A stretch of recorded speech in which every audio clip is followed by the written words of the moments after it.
That is how I feel about the state of sports talk.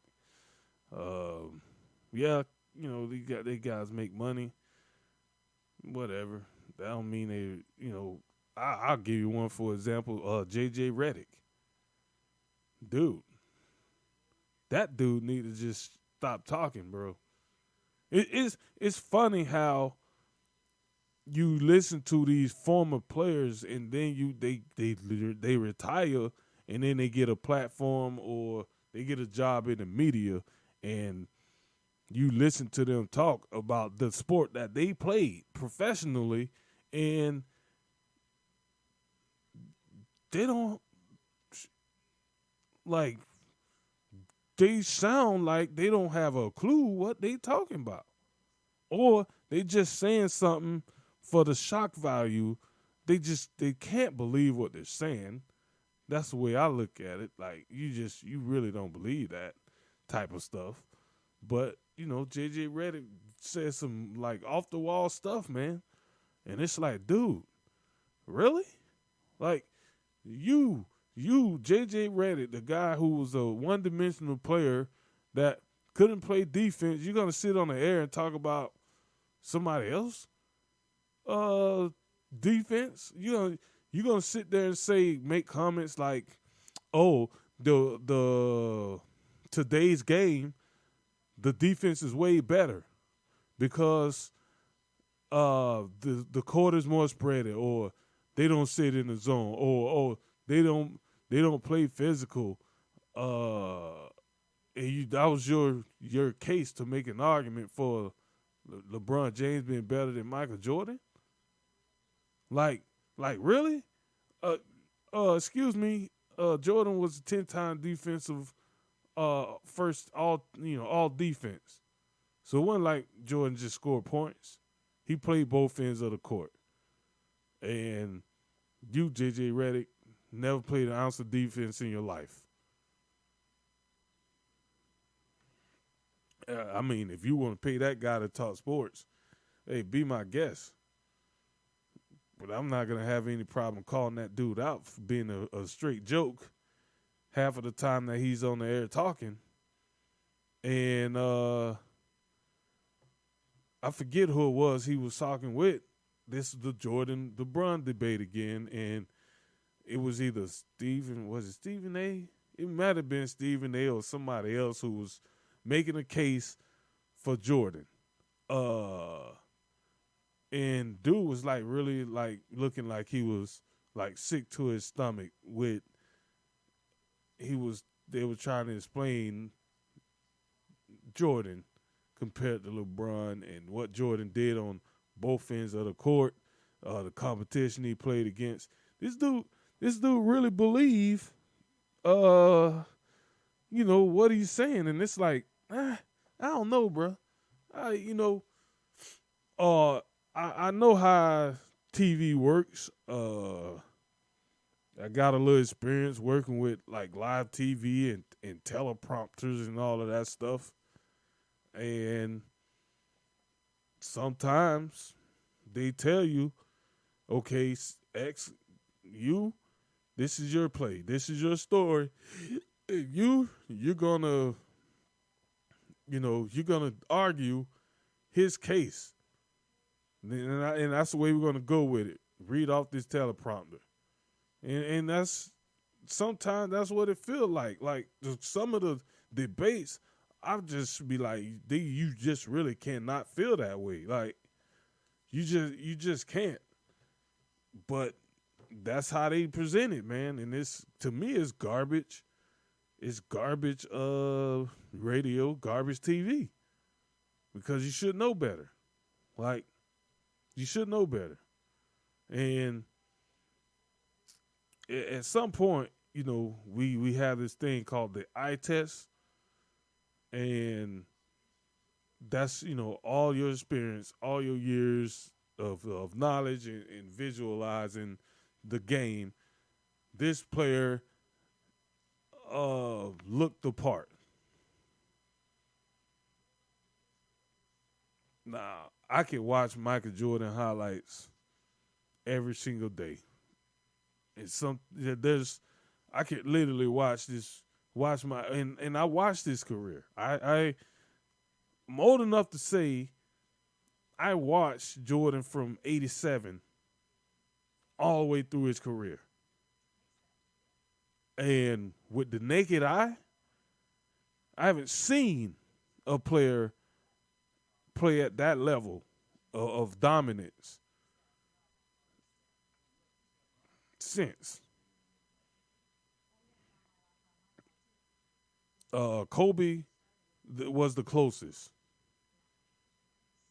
that I've seen to Jordan. Obviously, carbon copy of each other. If you watch side by side video, the two in their post moves and their footwork and just everything, it look like it's identical. It's almost scary that it's even two different people because that's how identical their Kobe whole game was compared to Michael Jordan.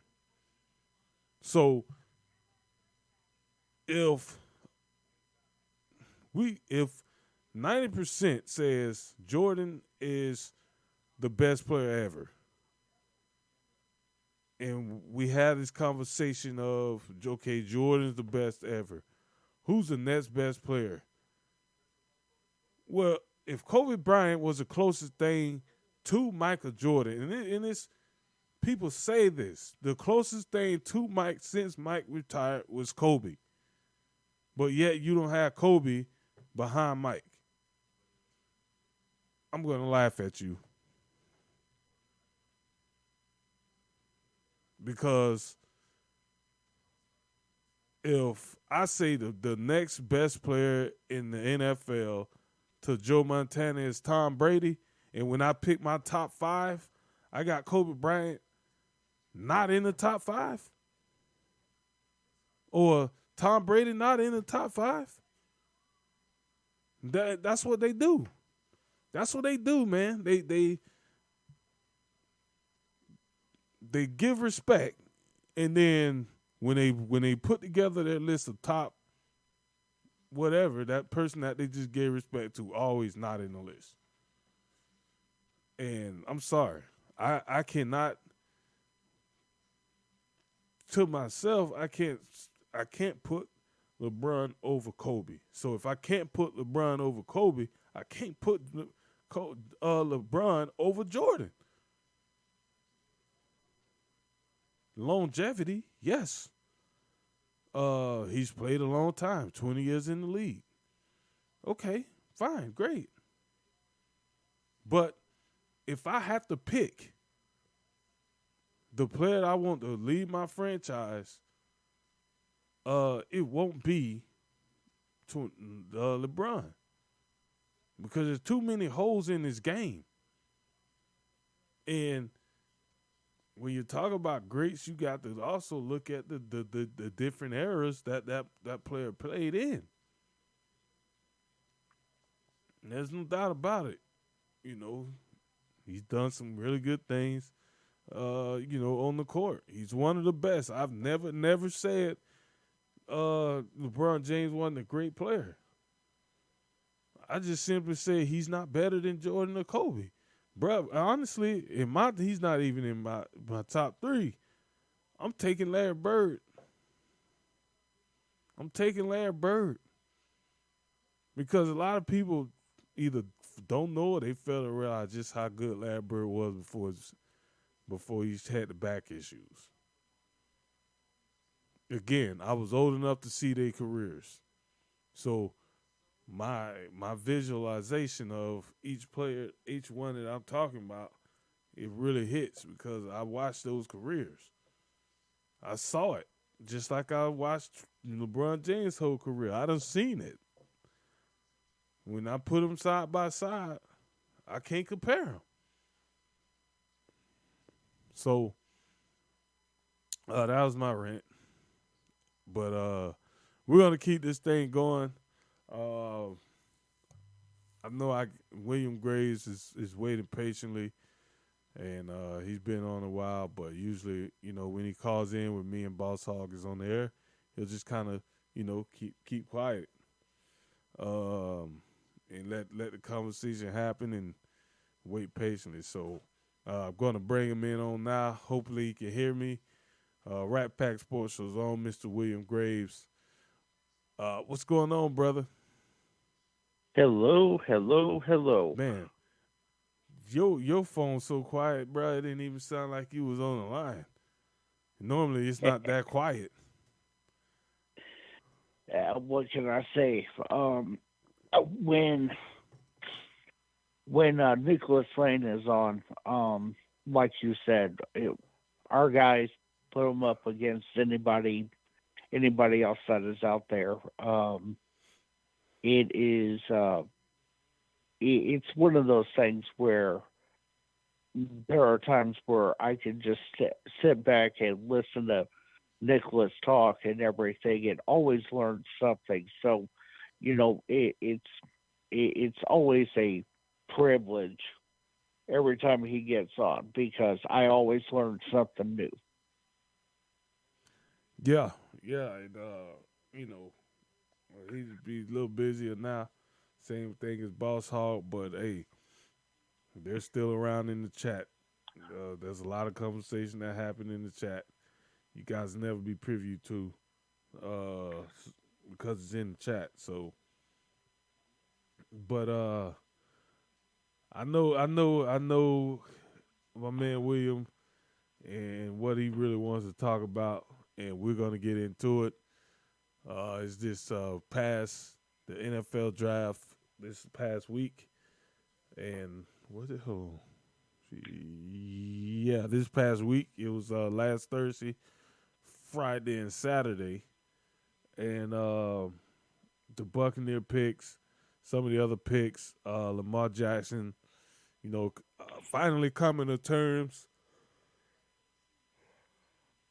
on the contract that was very similar to the contract he turned down back in September, which he tried to deny that those conversations didn't even take place, but they were confirmed that that was the contract that was on the table, very similar to it.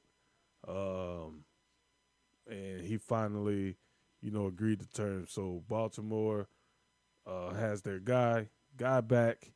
They went into the draft, feeling good about that, and you know, put things a little bit at ease. Well, yeah, Baltimore they get their quarterback back. You know, just one more piece of the puzzle. I mean, we'll see how that transpires. I mean, yeah, we can talk about the draft and everything and all that. So, you know what? Let's let's kind of start with we'll kind of start at the top. Mm-hmm. But we all knew Carolina was going to take Bryce Young. Yeah. I mean that it was that was a given. Um, then Houston came up and picked, and man, I just had this feeling, and I told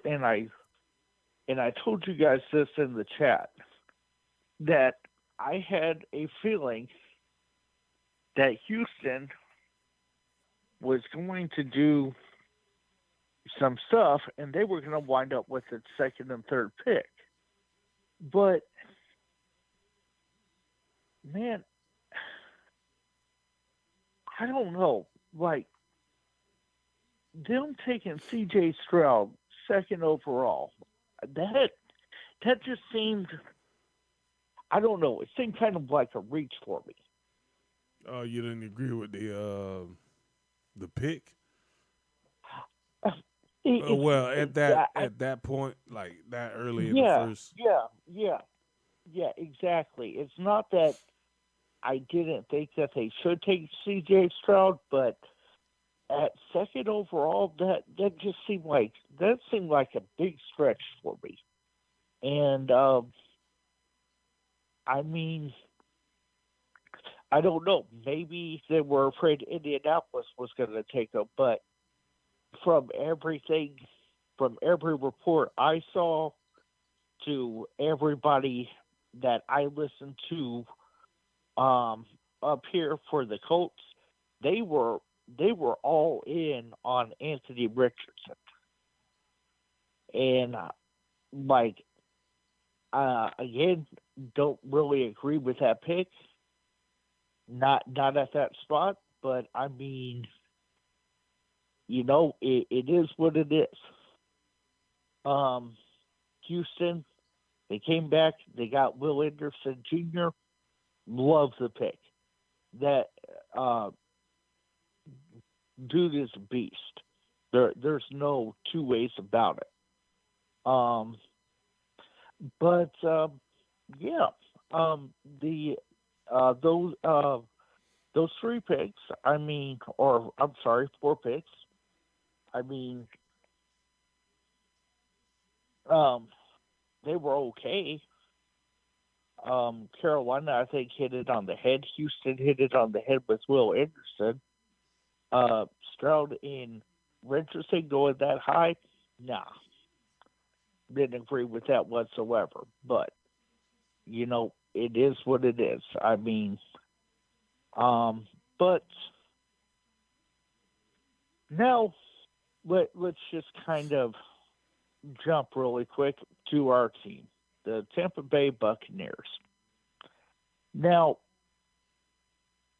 you not trying to call you out, really, but you seem like you didn't really agree with that pick in the first round.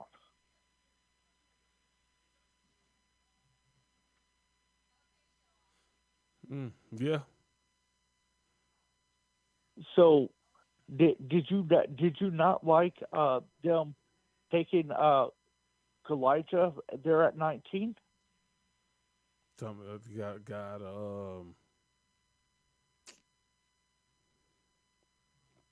shoot, Pitt. Is that what? Yeah, yeah. Well, here's the thing, man. I didn't know much about him. That's number one. So Mm, seeing that pick okay.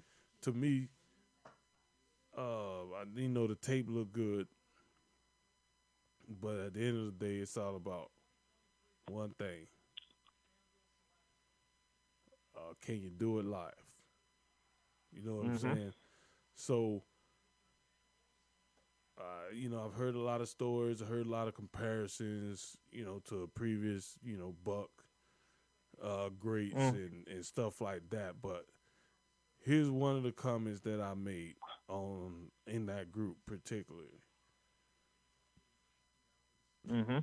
I don't see the problem. Like I don't see um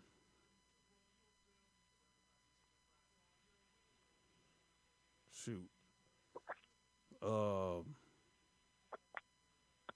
shoot I lost my train of thought. I might be getting old. Um, it was right on the tip of my tongue, and then when I went to say it, But just who they're comparing him to? yeah, yeah. Who Sap. they compared them to? Sap, Aaron Donald. Mhm. Listen, Yeah. number one, Sap wasn't no little guy. I mean, he was not tall, but he wasn't a little dude. Aaron Donald is not a little guy. Neither one of them was considered undersized at any point of their careers. Um, Right. but you give me a defensive tackle that looked like a linebacker, and you trying to tell me that this the next Sap or next Aaron Donald, you're gonna be wrong.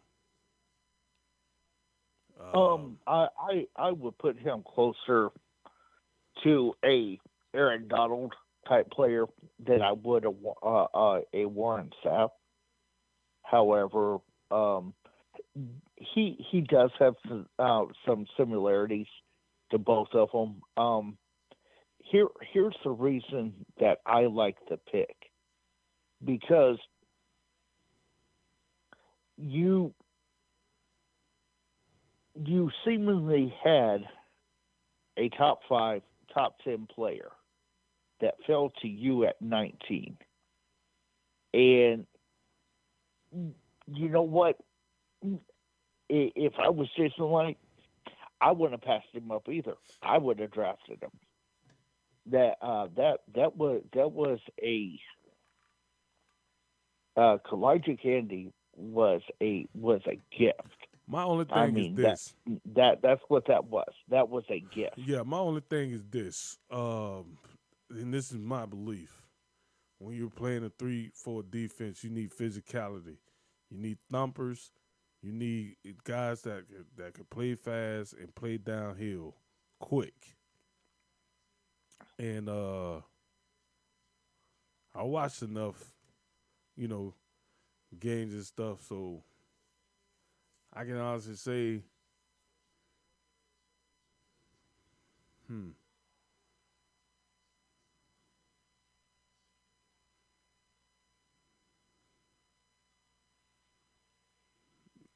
Well, uh, I just lost my train of thought again. I'll be back. Give me 5 minutes. Now let me stop. Uh, yeah, but you're good. I just think that Donald, Sapp, those guys are first ballot Hall of Famers for a reason. And I guess if you want to say their playing style is similar to the way those guys played, okay, I'll give you that one. I'll give you that. Well, and that's what it is. His playing style is similar. Believe me, he. I mean, unless I'm missing something, I I don't see size wise. I Yeah, don't see Warren Sapp. I see more Aaron Donald size wise than I do Warren Sapp, because, like you said, Warren Sapp is not a small guy. Even today, dude is not a small man. Okay, and this is one of the things where I I get kind of tired of them always trying to find a a Buccaneer great to compare them yeah. to, and I don't know, man. It just gets a little tiresome. But the guy that we got in the second round, um, that offensive tackle, that dude is just a down and dirty dog. I mean, I mean, we talk about uh, ball games are won in the trenches. That dude is a trench worker. Um, lo- Absolutely love the guy. Love his physicality and everything. Uh, I know I'm going to butcher his last name, but Mott for out of North Dakota State. Absolutely love that pick. That was probably one of the best picks in the entire draft. Just have to figure out a way to stay with it, man. No, I agree with you. I agree 110%.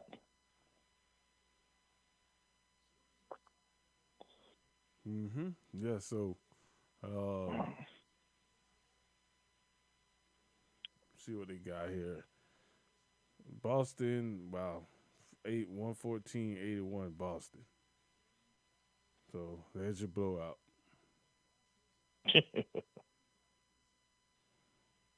But this game is over. Wow. This game is over. This is the only game happened in the night, and we just witnessed a Just straight up blowout. Hmm. Mm-mm-mm. Yep. But back to the regular scheduled program here. You know what? Let me take a quick break. I got to grab some stuff here real quick. All right. So we're gonna take a break, and when we come back on the other side, we'll continue to comment, talk more NFL draft here live Rat Pack Sports Show. We'll be back.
All right.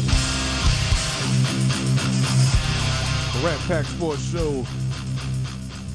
We're back live. Rat Pack Radio, WRPR.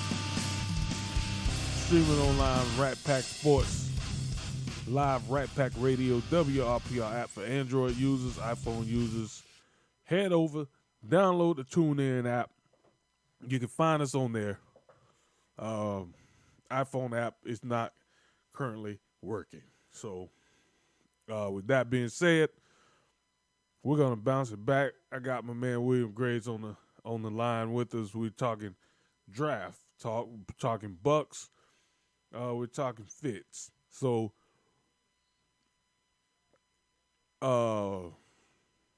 here's my interpretation of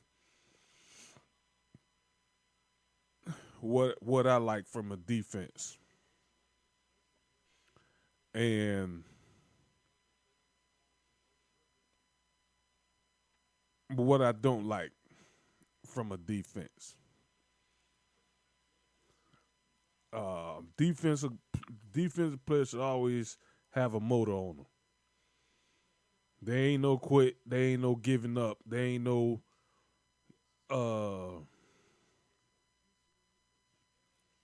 there ain't no lack of effort. That's number one. You gotta have a heart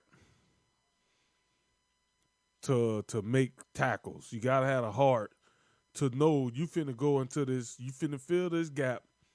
You may not make the tackle, but you're setting it up for somebody else to make the tackle. Like when I was playing, and when I was in college, my defensive coordinator did something very similar to how Bill Belichick played defense. And every week, based on our opponent, we installed our defensive game plan for that particular team. So you would not see the same game plan from one week to the next. So, first game of the season, we might have ran a 4-3. Basic 4-3, man zone over top coverage, and just one, fill your gap, one gap, run defense fits. The next week, we're playing a different opponent. Their offense posed a different threat. We will, that week, throw in a whole new defensive system, whole new scheme. Like we weren't just switching up some play calls, or moving a couple chess pieces around. We was literally putting in like whole new defensive formations, like a whole new scheme, week in and week out. So I had a chance, because I was one of the starters. I had a chance to move around a lot, stand up. Some games I play, stand up linebacker. Other games I would be down in the 3-point stance, playing the defensive end, and then 2 games where I actually played nose guard, and I lined up in the 3-4 and played nose guard. Never played nose guard in my life. I just asked the coach, what's my responsibility and what do I need to do? And they say, all you need to do is just stay, don't get pushed back, hold your ground, and, clog the hole. Because I was taking double teams the whole game. I was used to double teams because I used to get chip blocked and all that at defensive end, but playing defensive tackle, I was a different animal. And I did well. I held my own. Came out of that game. I had 2 sacks in that game. Coach wanted speed.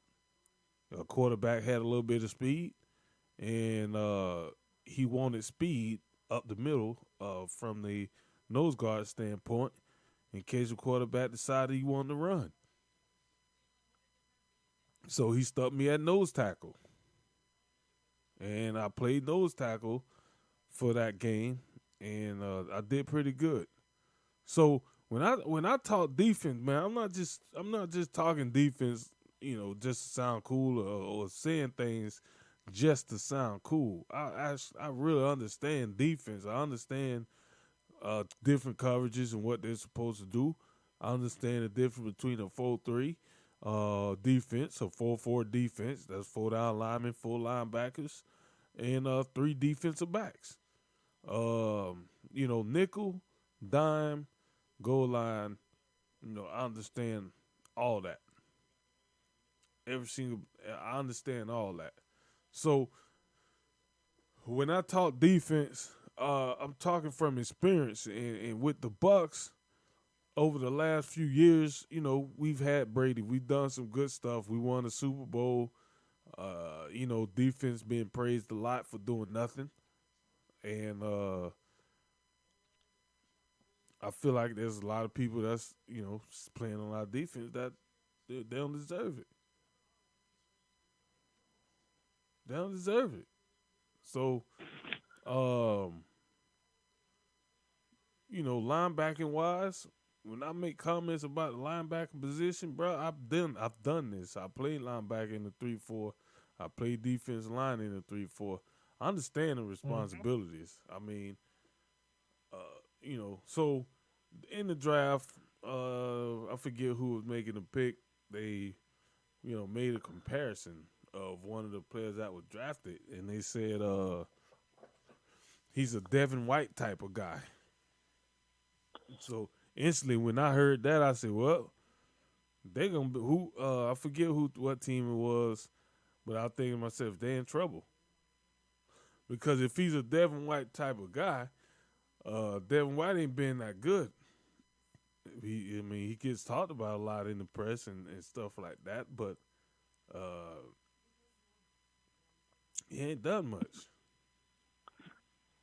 Well, and also you kind of have to look at what system uh whatever player it is that you're trying to think of, what system they're going into. Like the I mean, a Devin White type player would be great for 4-3. a yeah, you know, hey, cool, great, but um 3-4s, um I mean, I don't want to even say that he would be that good um in a cover two, but I mean he might be all right. Yeah, I think he'd be better in a system like that than that 3-4 that we're running, that that we're running there in Tampa. Um, I mean, I've seen some 3-4 plays. I've seen some 4-3, but in this is something that I've said about Devin White all along. Devin White is great at what he does, and that's literally just running to the guy. Um, his coverage skills, um, so so. Um, being able to being able to like engage an offensive lineman and everything. I mean, for a few minutes, yeah, he's all right. But then after that, that's when you start running into problems. Um, so that's why I say Devin White is a great player at what he does, and that's pretty much just running to the ball. I mean that's the simplest way to put it. Um, you know, the the the team that I honestly felt did a great job in the draft. Um, and this might surprise a lot of people, but honestly, I feel it was the Detroit Lions.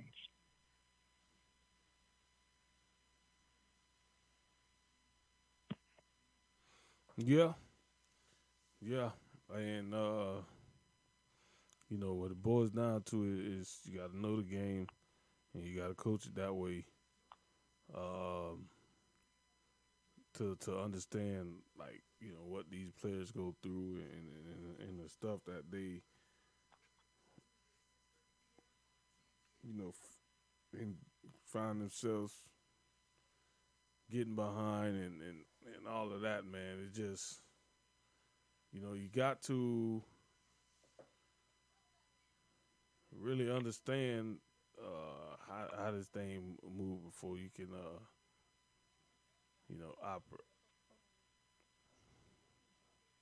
operate it. So um,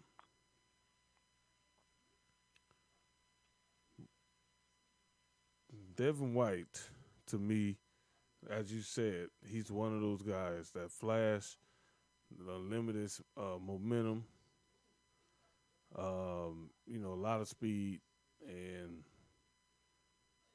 just kind of makes does his own thing to where it negatively hurts the team because you either taking yourself out of the play or you pulling yourself out of the play by trying to use your athleticism to make a play. And sometimes I don't want your athleticism. I just want you to go in there, pop, plug that hole up, pile it, and wait for your teammates to clean up.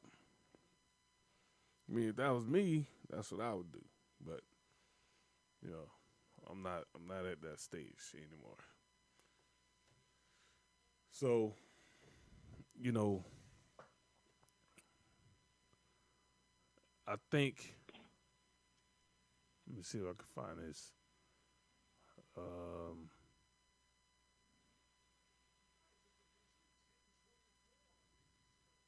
yeah.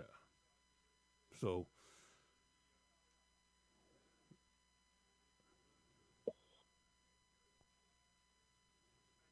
where we at? Well, I do agree with you that that I mean I think I think it's one thing to take a player and put them in a defense that they're not equipped for Yeah. and To expect them excel. to yeah. And that's the biggest problem that I've had with Devin White in the criticism on Devin White. Oh well, he don't play coverage. Well, no, he don't play coverage. That's not that's not what he learned. Like that's not the type of linebacker he is. And you know, um, the the other thing is, and we can all agree on this, defense wins championships. And and the thing is that and Debo, I'm sure you can agree with me on this. Tampa, uh, man, they they needed help. Oh Like, yeah, uh, yeah. I mean, like, so that's another reason why I liked our first round pick. I actually liked our first three picks. I thought that they were decent. I thought they were spot on. Um, but again, I give a lot of credit to the Detroit Lions and everything. Their picks, they were, I mean, they were I mean, above decent. Um, They're Debo. I know you might kind of snicker at this a little bit, but man, dude, Detroit is building something up there, and honestly, if I'm the rest of the NFC North, I'm getting kind of concerned Why is that? because man, Dan Campbell has Oh, you talking about is Detroit? is yeah, he's building something there in Detroit. Yeah, and it's been getting put together. Um, it's been getting put together for the last couple of years. We saw it.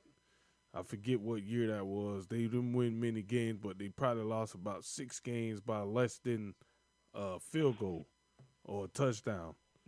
Yes, sir. And we said it then that hey, Detroit need to stick with him because if they stick with him, this thing is gonna look good in a couple years. These boys are playing hard. You could tell they like the coach. The coach he's a young coach, recently retired. He can relate to these guys, and the team was playing hard for him. And he wears emotion on his sleeve. Sometimes that's a good thing. Sometimes that's a bad thing. But for him, being a former player, you know that this man care, and he never, wavered when they was having their press conferences. And the players had all great things to say about him. So the Detroit management stayed with him. They listened to their guts instead of making a move and blaming it that they need to find the right piece. They knew they had a good coach and they'd allowed the process to play itself out. And to me personally, I think the best team in North is probably Detroit right now. It doesn't matter what Minnesota does. Doesn't matter what Green Bay. We know Green Bay is going to take a fall back. Um, They're definitely taking a you step know, back. Right now, if you tell me to choose two teams in the NFC North for them to kind of fight over who's going to win the division, it's Minnesota and Detroit. yeah, yeah. Those are two. Those are the two favorites to me. Anybody else, they gonna have to earn it.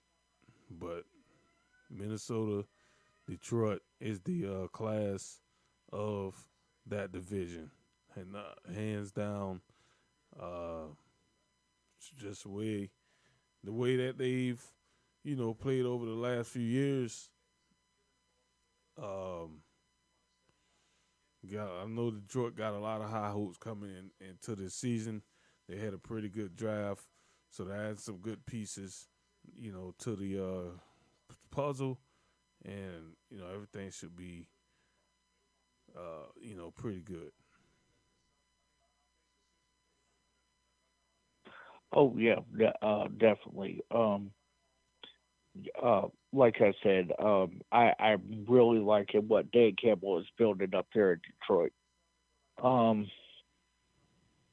so there's there's a player I want to talk about really quick, and I'm going to give you my opinion on it, and then I'd like to get yours. But the quarterback out of Kentucky, Will Levis, um, uh, kind of surprised everybody.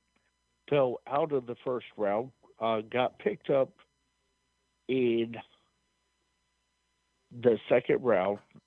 Believe it was the 34th pick. Um, but what I want to talk about is after he didn't get picked in the first round, he he packed up camp and he went home. Um, So, my question: are you okay with that? No. You came to the draft. Okay. You came to the draft, and you planning on being drafted. Okay. It didn't go your way. You thought you was gonna be drafted on day one. You ended up not being drafted on day two, and because you might have been a little embarrassed, you decided, you weren't gonna return for day two.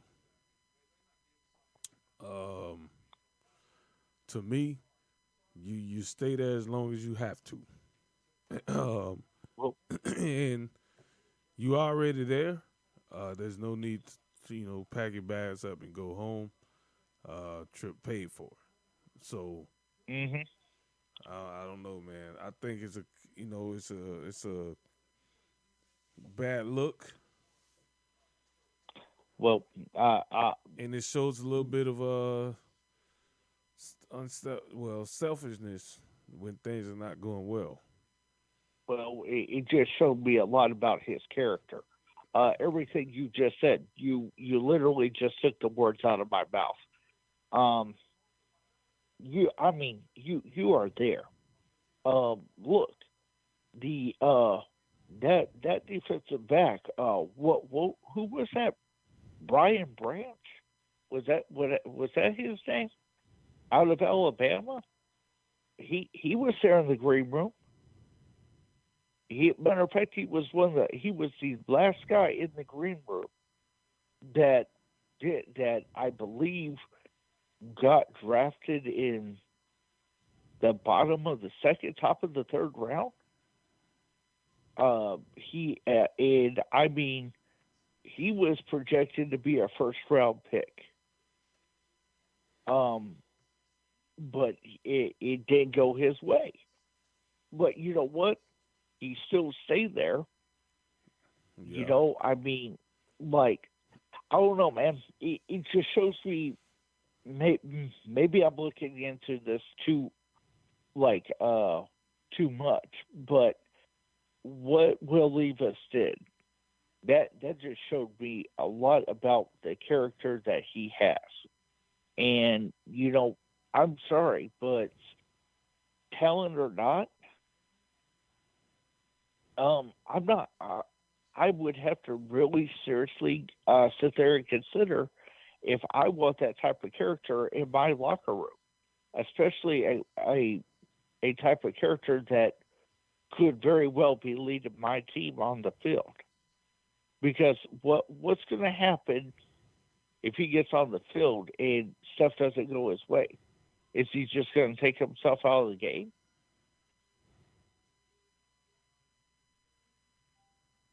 Mm-hmm. And So I just heard a go weird ahead, sound. Devo. No, I just heard a weird sound outside. Uh, but yeah, so um, I agree with everything that you were saying, and at the end of the day, the draft is there to address needs, and I think when you attack it that way, you make a lot of good decisions, and they over time they come what's the word, compel, compact, um, you know each other. So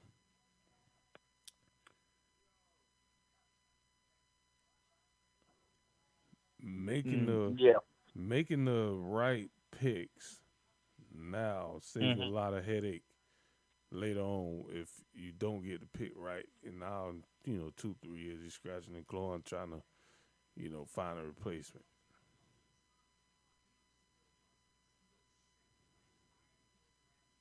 Well, I mean that's what it goes down to.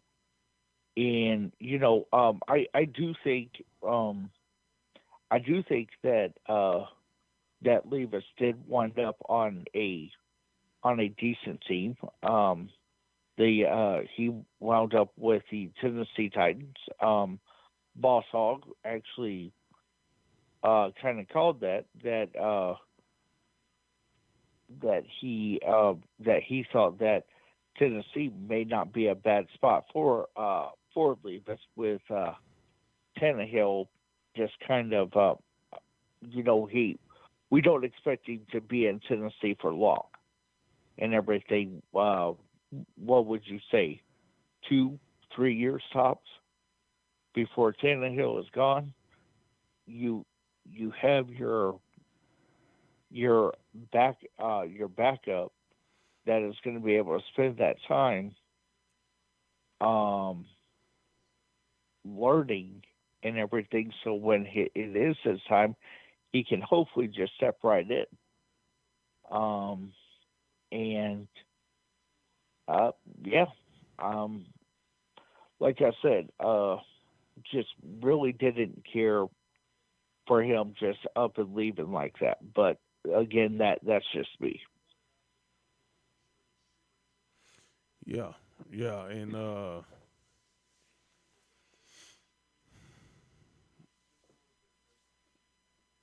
I think that what this draft showed was a lot of the teams weren't, they weren't reaching for their picks. They were picking the guys that was, right around in that area of, what they like, from a player. And um,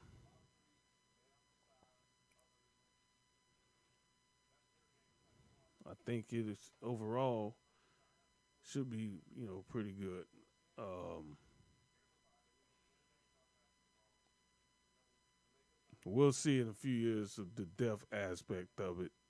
Depth, I mean, I'm talking about depth. The depth aspect of it, and how much everybody gonna do. Um, Um, well, so the well, um, I can't I remember. have a I'm trying to think. I had can't a question I was gonna ask you about one of the guys that was drafted. Now I can't remember his name.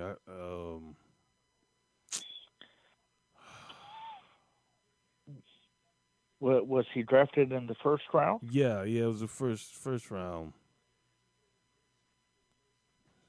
Uh, um, It'll probably come to me later. So I'm gonna let you go ahead and get out what you was gonna ask. oh well, so we we kind of saw a little bit of run at the end of that first round on wide receivers, Yeah, and did did that kind of surprise you at all? a little bit. I mean, I Yeah. didn't hear much about the receiver class being a special class or anything like that. So it did surprise me a little bit in that 20 range of picks where you just Hmm. start to see receivers um, dropping off the board, being drafted. I expected one or two of them to go in the first round because it's like you said, there really wasn't a lot of talk on that receiving class. I mean, you had the kid from USC, and then you had Zay Flowers from Boston College, I believe, and that was pretty much it. I mean, you had a couple of other times where others might have been mentioned, but yeah, I was a little I that actually that's why I was asking you about that because I was actually a little surprised myself. I didn't expect a run like that, but um, kudos to those receivers getting drafted in the first round. Um,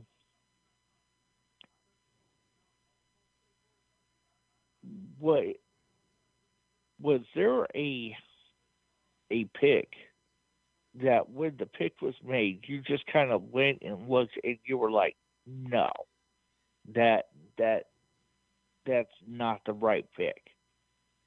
Is there anything or any pick that you just really just did not like?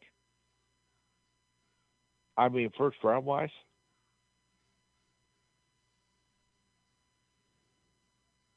Hmm. Yeah. Yeah, but that run on lineman was no not expected. I mean, not lineman, but wide receiver wasn't expected. Yeah. Um, but you know how the draft work. Team in front of you take a guy that you've been looking at, then Hmm. they're probably thinking in the back of their mind, let me get back. So, uh, I can log my minutes and don't have to worry about any of that stuff from a standpoint. So, um,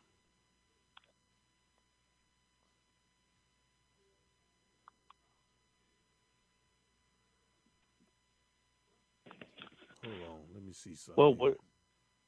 all right. Um,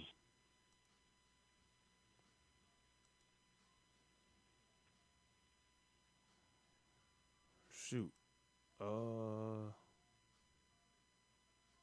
Let me see. Um, where am I at? NFL. There we go.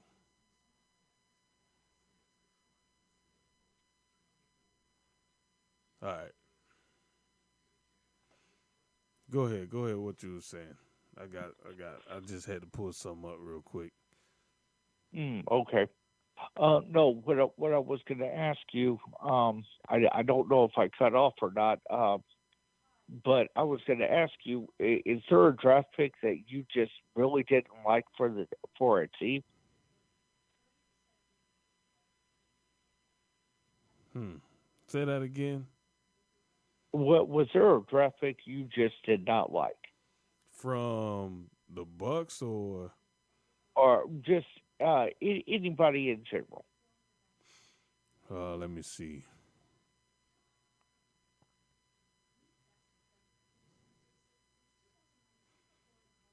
Mm, no, not that I could say of like right off of the right off of the top without really thinking about it. I don't think I've you know st- I don't think I've seen any uh, draft picks that really wasn't worth it. I mean, they may have took them earlier, than expected, but I'm not sure if anybody, drafted anybody and said, "Oh, that's just not worth it. We can make $1 million. It won't be enough." Um,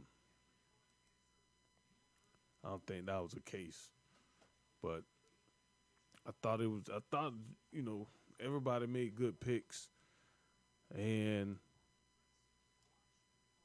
a lot of people over the long haul would appreciate some of the work that.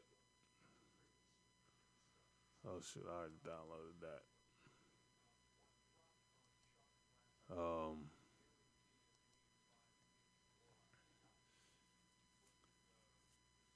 no shocks, no shocks at all. There was some head scratches, but I don't think I was too shocked about any of it. Honestly, I thought it was a teams did their job and they drafted for want, not need. Now, there might have been a couple of times where they, did a little bit early, but we'll be all right for the most part. I think it should be good to go after that. Um, Trying to find this.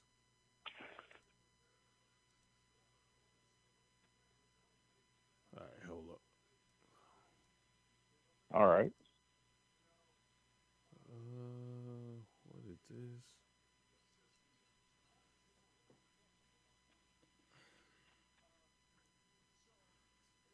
Man, uh,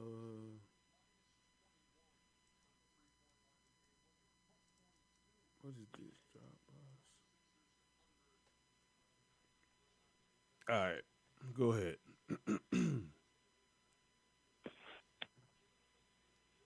Well,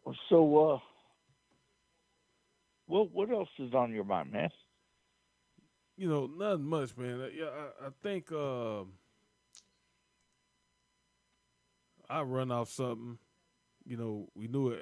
Aaron Rodgers, signed with the Jets. Everybody was expecting that to happen. Uh huh. It was a little bit later, than we expected. We thought it would be before the draft.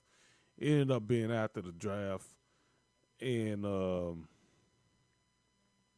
you know, but the New York Packers, I mean the Jets, are going out there picking up all these Green Bay wide receivers and former Green Bay Man, players. Let me ask you a question: the Jets offensively, yeah, they had their struggles last season, but it was better than years past. mm-hmm. Um, does Reggie Cobb bring any value to the Texans passing offense? He I mean brings Randall Cobb. I mean a I vet. said Reggie Cobb, Randall Cobb. He brings a veteran presence. Okay. Um, to the team. He brings familiarity. With of course with Aaron Rodgers, but Debo, if you go back, let's go back. I mean, a few months when Aaron Rodgers uh, took a leave, went to his cave or whatever it was. It and while he was in while he was in his cave or whatever it was, we started talking about potential teams that could be looking at Aaron Rodgers as a, as a, maybe a landing spot, and I and I told you that you were going to know the team by the moves that they made, and right after the Jets went out and signed Nathaniel Hackett to be their offensive coordinator, I said that is the team. And then I said, and I said, watch guys, I said Aaron Rodgers is about to go to the Jets, and then that and I admit that it even sounded kind of far fetched for me, but I said watch. I said if this still gets done, the Jets are going to try to duplicate what the Buccaneers did after they signed Tom Brady, and sure enough, everything that they are doing now, it don't surprise me. The bringing in Randall Cobb, that it don't surprise me. Signing that other former Packer wide receiver, that don't surprise me either. And the next thing I'm really looking for is a couple of these bit, uh, I guess you could say, uh, I won't necessarily say super popular, but people kind of know who they are. that are out there on the free agent market, and the Jets going after and signing them too. Um, Debo, the Jets are trying to duplicate what the Buccaneers did in 2020 after they signed Tom Brady. Plain, pure, and simple. That's what this comes down to. Yeah, yeah, it's definitely a weird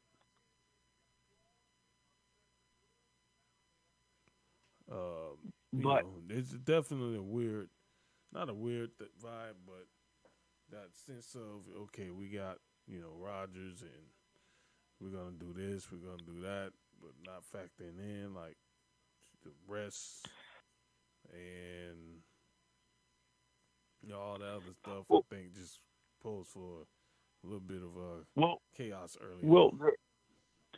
they're selling out for a Super Bowl. That's what they're attempting to do. Yeah. And I mean, maybe it works, maybe it doesn't. But me and you both know because our team was just in this kind of situation with Tom Brady over the last 3 years. But now that Brady is gone, we now have to kind of pay the piper. And honestly, that's what the Jets are going to have to do also. So I almost think that the Jets are going to be suiting up for a Super Bowl or bust 3 or 4 years.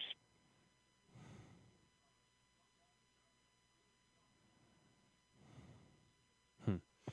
Yeah, man. So Aaron Rodgers, took the NFL offseason by storm. Still talking about him. Next thing is, climbing, actually, with, seeing it happen and you just not being able to catch him because it's all over the place. Um, Next question I got for you. Um, Yeah. how well do you think Levis is gonna work underneath mortar or mortar or whatever, however you say the word, mulch, yeah, whatever. Uh, I'm going to butcher it. um, he, I think he can be okay. I think he will be fine. But this whole taking my ball and going home mentality, that's got to go because if he's expected to walk in there and start day one, he's going to have a rude awakening. Sit back, Mm-hmm. learn the playbook, bro. You're getting paid to sit there and be a clipboard holder for at least the next year. After that, then I mean it's yours. But I think as long as he doesn't go kind of go in there with that taking my ball and going home mentality, I think he'll be fine. Hmm. Yeah. Now they got those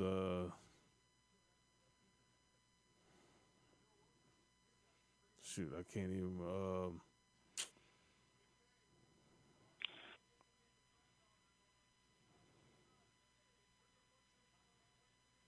yeah, I can't get it off the top of my head now what I was thinking here.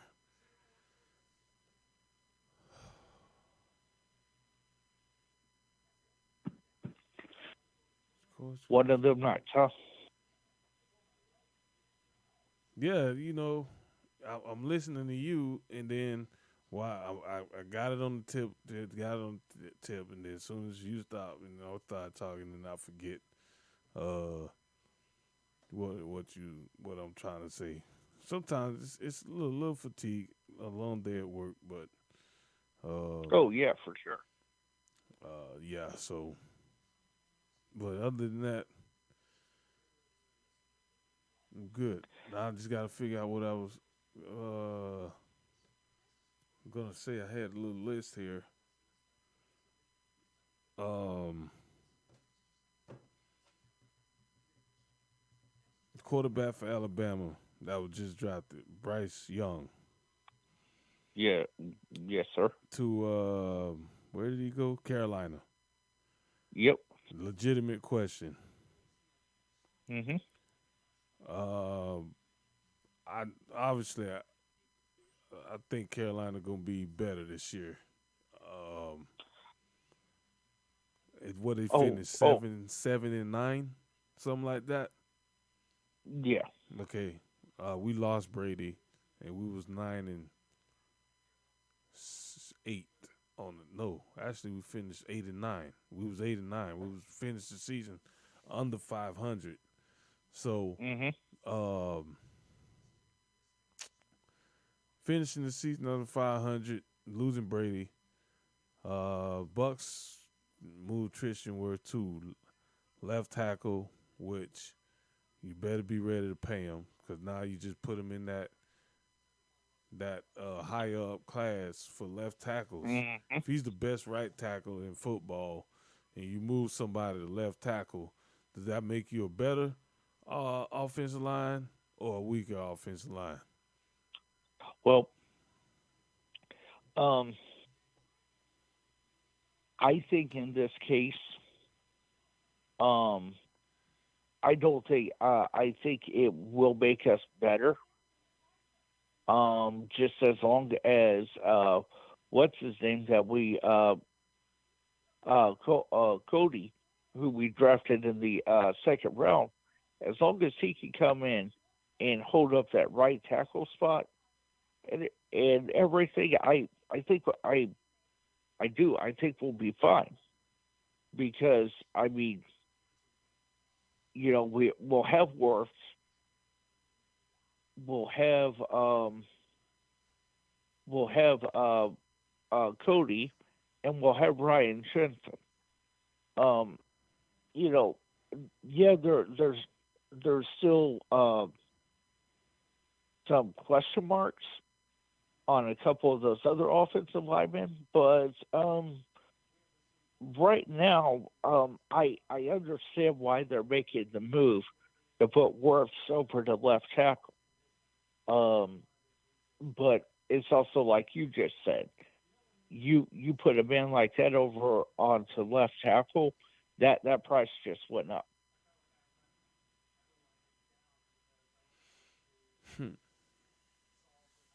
um,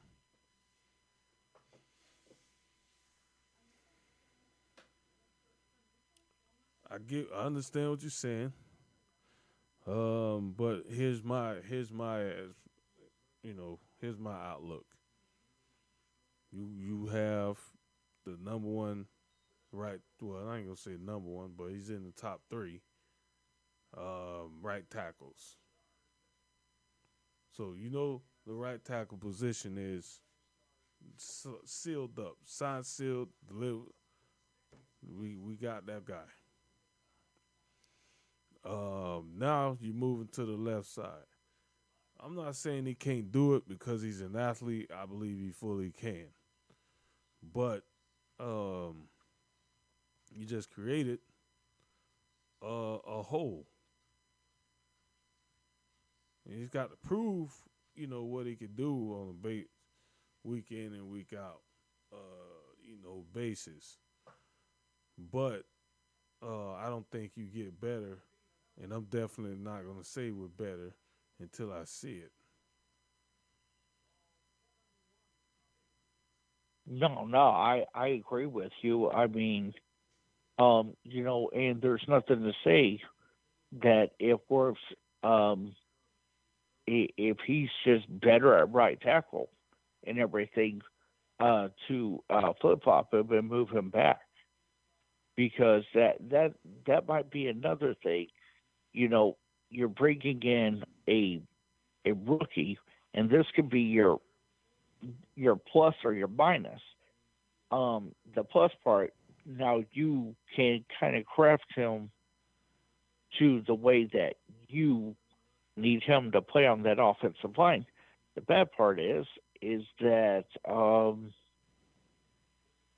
you you're kind of putting a rookie over at left tackle. Now if it was anybody else, well, I can't say anybody else, but if it was another lower rated offensive lineman, I'd be a little bit worried. But with the guy that we got, he's very much a trench player, and I think he'll be able to pick up. I think it'll just be a matter of timing, how long it takes for the adjustment process to happen, and then after that, you just business as usual.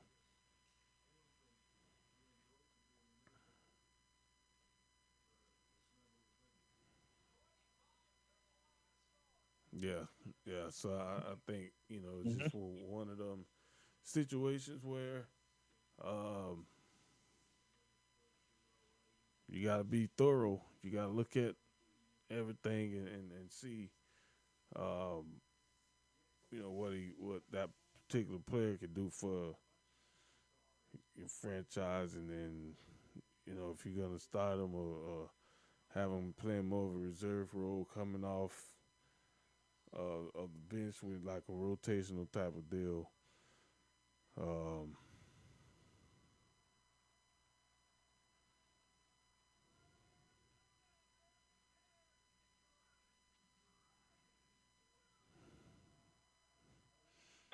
yeah, so Oh, Tristan Wirfs, we'll see. I'm not making any judgment yet. All I know is based off what I saw last season, moves had to be made and things had to get done. So, um, from what I'm reading, it's looking like they're gonna go with some in-house guys to fill all that in.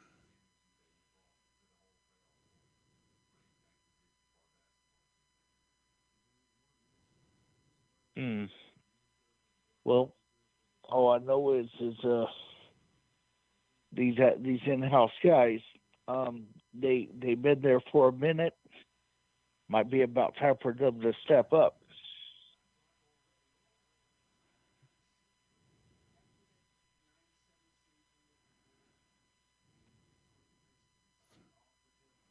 Hmm. Yeah. So yeah, I think at the end of the day, um,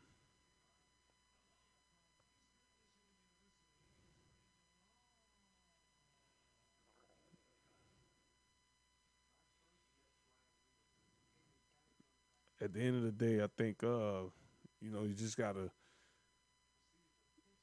scout properly and hope that whatever you do works in your favor and it doesn't backfire.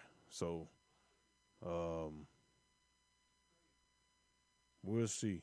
We'll see. We're not that far away. No, I think this month or the next month. I think it's this month. Have the mini camps come in, so teams will be able to come in from mini camp, get out there, run some drills or whatnot, do what you gotta do some conditioning, go over the plays. That's all mini camp is. It ain't nothing. Training camp is almost like an extension of mini camp. They don't do nothing there either. So um,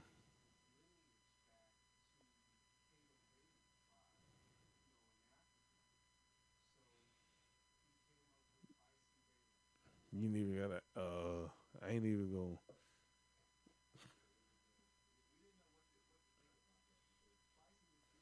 William, I'm gonna tell you like this tonight, bro. Whatever you did to your phone quality, uh, Hmm.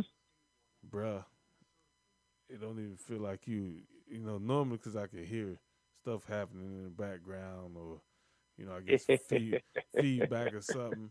But man, I can't tell tonight if you the lost connection or if No, you still on. But man, it is like that pristine quietness. Uh, well, where you at? well, actually, I'm actually sitting here at home and everything, just kind of relaxing tonight, man. You know, but no, I've tried to play around with some of the settings and everything and all that because I mean, not only when I talk to you guys, but when I talk to other people, um, there are times where the background noise just kind of interferes. So, I've been kind of playing around with the phone settings, seeing what works, and well, I guess I figured it out.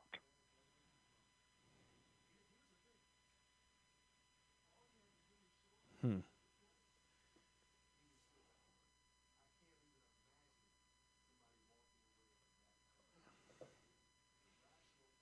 Just one of them things. Yeah, yeah, yeah. It is. It is. Again, I'm always for one that don't create a void. So I see what I see what they was doing by making the move, moving them over there, but until you just move the all pro to the left side with there's nobody behind.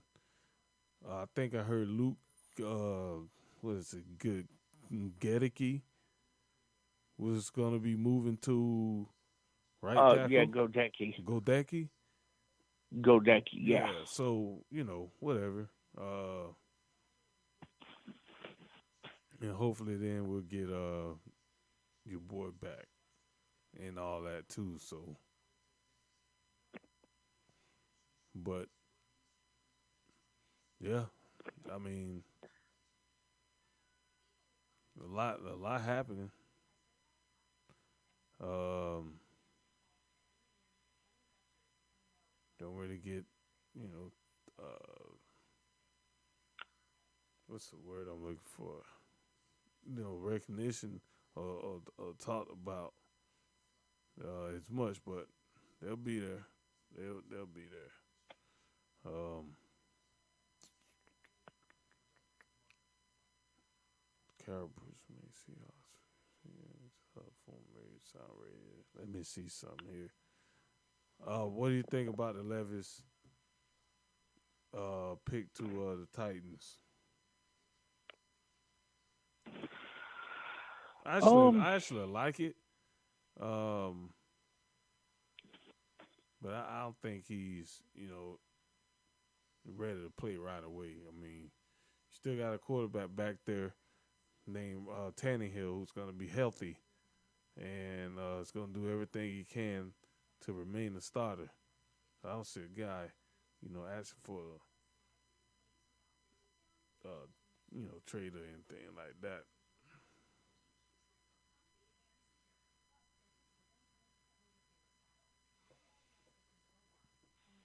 Tannehill is going to be their guy for at least the next year, but like I said earlier, Levis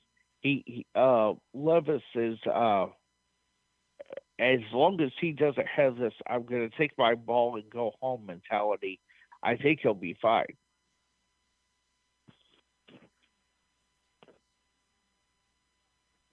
Hmm. Yeah, yeah. You make a good point. Tannehill going, he gonna fight. He's not just gonna lay down and let somebody take his position. This may bring the best of them out. Um, we'll see.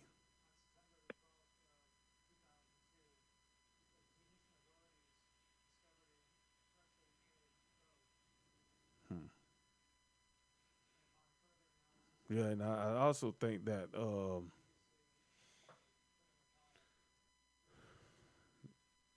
they may have the same thing in mind too when they drafted him. We'll just have him sit behind Tannehill if they could get him and just kind of chill out. Uh,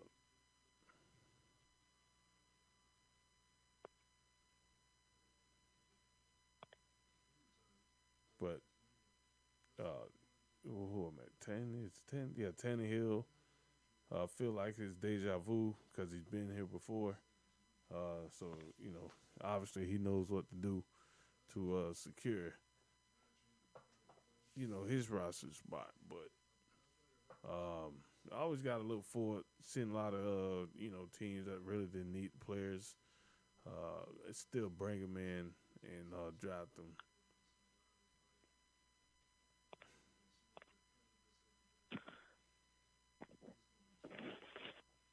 Well, see, the thing is that I don't know how much longer Tannehill has in Tennessee. Not longer. I mean, you said about 2, 3 years.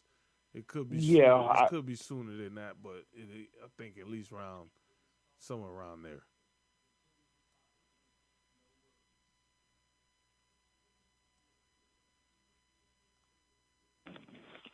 yeah.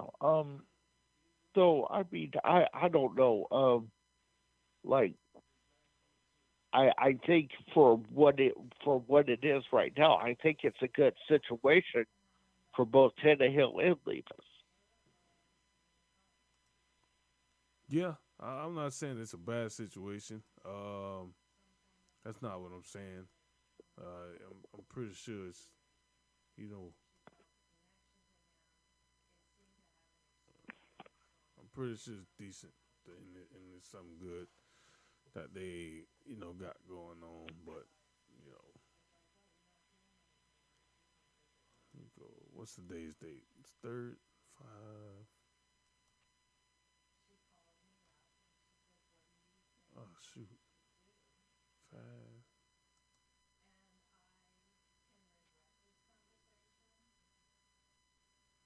I have to do that later because I don't see what I'm looking for here. Um,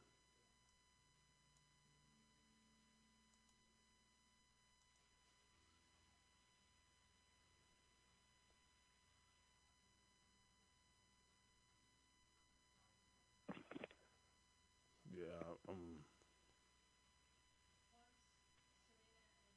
looking here. I don't see what I'm looking for. So I come back to that. But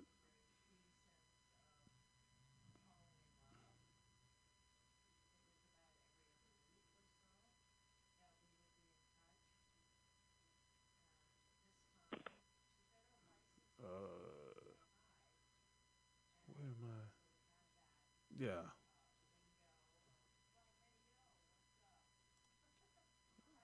trying to find this file here for the podcast. Getting ready to upload the first hour here. So I can't find what I'm looking for either. And I know it's here. So is that it? Let me put it on. Yeah, okay.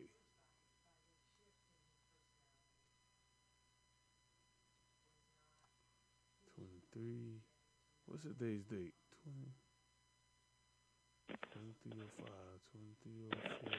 Today, I think it's the The third. third? Okay. Yeah. 2353. Okay, here we go. Oh, oh, shoot. I didn't want to do that. Oh, crap. Cancel.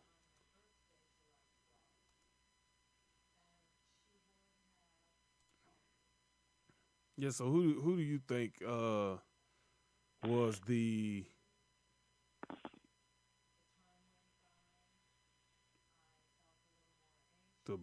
best draft? Like what team you thought did a really good job? We may have the same team in mind here because there was one particular team that they was making moves like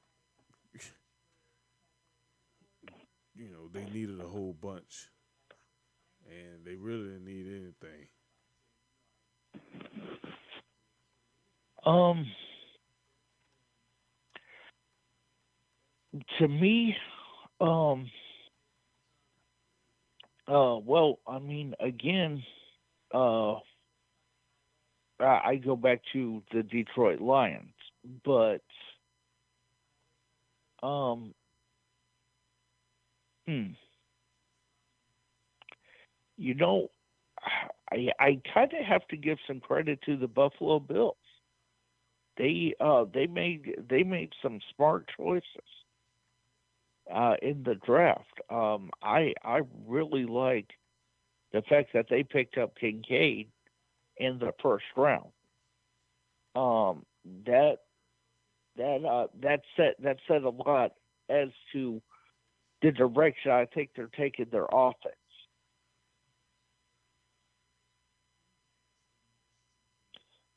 So yeah, I'll say Detroit and Buffalo. Okay. What about you? Uh, the team I did like what Detroit did, as well. But I also like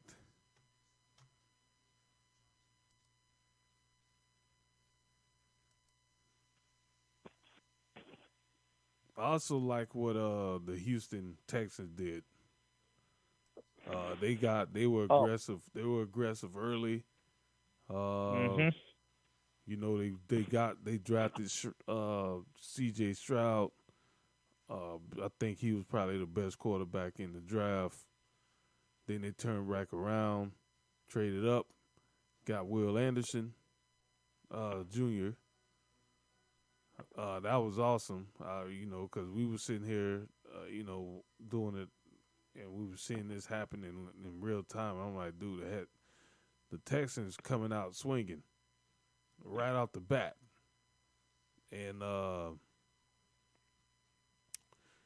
forgetting that they made a head coaching change until after all this is done, and it made sense. The Will Anderson Jr. made a lot of sense, and um, they got a lot of value. They made the right moves at the when they needed to. I'm trying to see if I could find um, their complete draft because I want to see all of their picks. Okay, I might be able to do it right here. Texans, Houston Texans. All right, here we go. So, round one, C.J. Stroud. Two, they got Will Anderson from Alabama. Juice, I guess Shrugs, center from Penn State. Then they got Nathaniel Dell, wide receiver from Houston. I watched him play a couple times. Dude, it's the real deal. Dylan Horton, TCU. TCU had a couple bookends that I really liked um, the past couple years, and he was one of them. Then they went back in the fifth round. Drafted Henry to to 02. I don't know how to say that. Probably a Polynesian, I'm sure. Um, and then they got Jared Patterson sent out of Notre Dame. Notre Dame offensive line over the last few years is pretty decent. Xavier Hutchinson, receiver from Ohio State, and they got a safety. So last season we watched the Texans. They struggled throwing the ball. They struggled catching the ball. So they addressed it. Um, they went and got really it's an offensive heavy draft. I mean, they got a linebacker with the third pick, and then the defensive end in round four, defensive linebacker round five. Everything else is offense. I mean, it's pretty balanced. Brandon Hill safety. So you got one, two, three, four, five 5 players on offense, and then one, two, three. So pretty evenly balanced. Good draft for them. And then there was another team where I did scratch my head, and that was the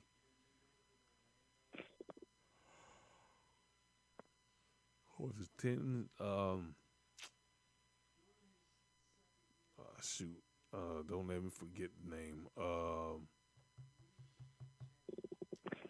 my gosh, um,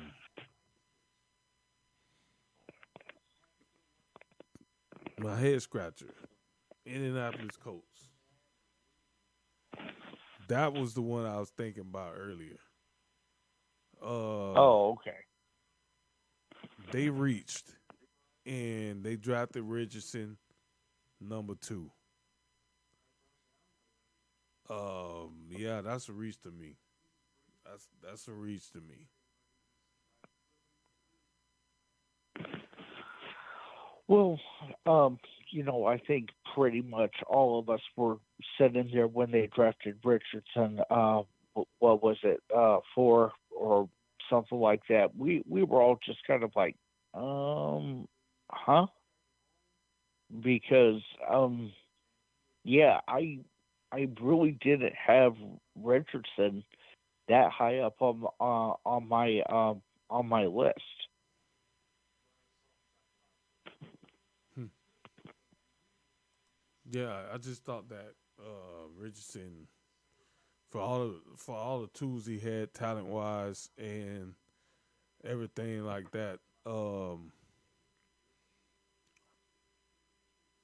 I just felt like they reached. I don't think he was a number 2 uh, talent. So I mean, inconsistent. Throughout a lot of turnovers, inconsistent play, and I just think they probably went. They reached. At the end of the day, they reached, and there was a lot of people that were scratching their heads, and a lot of people that um, you know didn't think that was a good pick as well.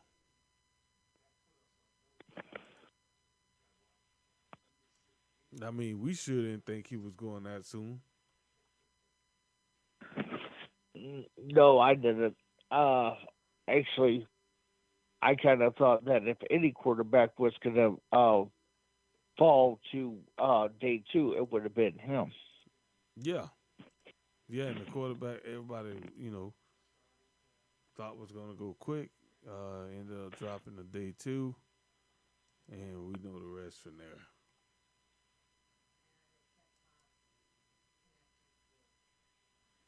So let's see what we at 11:30.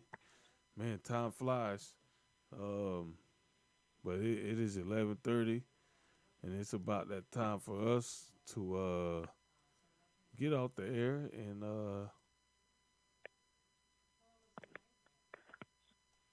congregate in the Rat Tap Sports Show chat room for a little bit, and then we'll all be sound asleep here in a little bit. But again, appreciate everybody tuning in. Um, being real. I really enjoyed Nicholas Lane coming on. Always pleasure for him and my man William Graves, who um, you know always there and always got a strong opinion. And I have to tame William sometimes because he used to go in those fan groups and let them posts kind of get him upset. And some of the stuff in these fan groups, the fans be posting, yeah, they don't understand either. So um, with that being said, we're gonna get out of here for this week. You can find us anytime, podbean.com/Rat Pat Sports Show. And you can download our podcast. One will be going up here soon, and then the next one after that will follow. So, with that being said, everybody, we will see you guys next week. There's a possible chance we will be on the air Sunday. Haven't done the Sunday show in a while, so we might throw one together for everybody. Plus, I gotta update my playlist on Sundays to a new Sunday Rat Pat Sports show. So, good chance we will be, Sunday night. Bring you guys the best there is in sports talk and entertainment. And I'm sure we'll probably get Boss Talk on Sundays. Schedule's a little bit clearer on the weekend than it is on the weekday. So you guys may, feel the power, and see what's up. Other than that, we're going to get out of here. So let me, hold on. What is this? All right. So let me get on up out of here. And again, my man, William Graves, appreciate you, brother. It's been real. And the podcast will be up here very shortly for those who missed the show. This is Rat Pat Sports Show signing out for another week. We will see you guys on the flip side. And take care. Peace.